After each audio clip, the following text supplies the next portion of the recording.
और अब बात करते हैं कि अहम खबर को लेकर। यूपी बोर्ड के 10वीं और 12वीं के रिजल्ट का फॉर्मूला तय कर दिया गया है। 10वीं का रिजल्ट 9वीं और प्री बोर्ड के आधार पर होगा।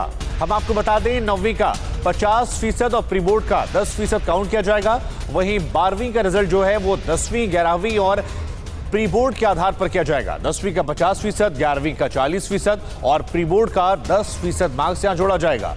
लखनऊ में यूपी बोर्ड के नतीजों का फॉर्मूला तय हुआ है। यूपी बोर्ड ने इसका प्रारूप तैयार किया है। सीएम के आदेश का इंतजार है। 10वीं के परीक्षार्थी के कक्षा 9 के 50% और प्री बोर्ड के 10% अंक देखकर नतीजे घोषित किए जाएंगे। इंटर में 10वीं के 50%, 11वीं के 40% और प्री बोर्ड के 10% अंक के आधार पर परिणाम घोषित किए जाएंगे।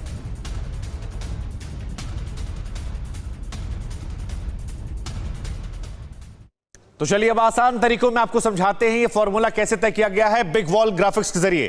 तो आपकी टीवी स्क्रीन पर यहां पर ग्राफिक्स आने वाले हैं। जरा देखिए कैसे कैसे मार्क्स तय किए जाएंगे। यूपी बोर्ड के 10वीं का रिजल्ट का फॉर्मूला है 9वीं के नंबर जो है उसके 50% और 10वीं प्री बोर्ड का 10%। और ये 60% जो होगा इसी को एक एस्टिमेट मानकर बाद में कन्वर्ट कर दिया जाएगा 100% में। जी, इसके बाद अगर 12वीं की बात की जाए तो यूपी बोर्ड के 12वीं के रिजल्ट जो है उसका फॉर्मूला 10वीं के नंबर 50%, 11वीं के नंबर 40% और 12वीं प्री बोर्ड के नंबर का 10%, यानी ये 100% होता है। तो उसमें कोई दिक्कत समझने में नहीं होनी चाहिए। देखिए 10वीं का 50, 11वीं का 40 और प्री बोर्ड का केवल 10% है, यानी ये तीनों मिलाकर अब फॉर्मूला तय किया गया। उमेश पाठक हमारे संवाददाता हमारे साथ जुड़ रहे हैं। उमेश, यूपी बोर्ड का फॉर्मूला जो है वो तय कर लिया गया है। ग्राफिक्स हमने दिखाया, कोई नई जानकारी आपके पास से दर्शकों कुछ खास बताना चाहते हो तो आप बता सकते हैं।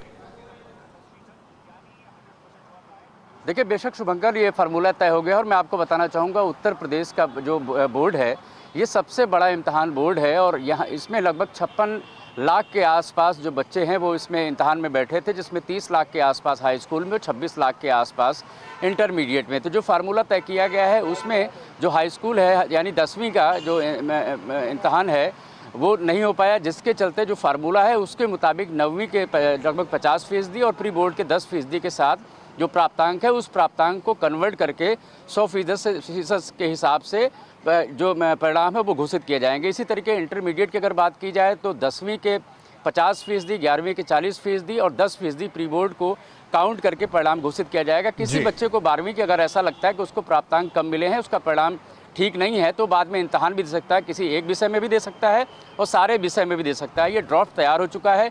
यूपी के सीएम योगी आदित्यनाथ के सामने 20 तारीख को रखा जाएगा, 20 जून को, और वहां से सहमति मिलने के बाद बिल्कुल उमेश, बिल्कुल ये कॉमन फॉर्मूला तैयार किया गया है। और एक बार फिर जो बड़ी बात उमेश ने कही कि जिन बच्चों को लगता है कि वो अपने नंबर से सेटिस्फाई नहीं है उन्हें बाद में दोबारा एग्जाम देने का मौका दिया जाएगा, कुछ वैसे ही जैसे सीबीएसई बोर्ड ने भी ऑप्शन रखा है।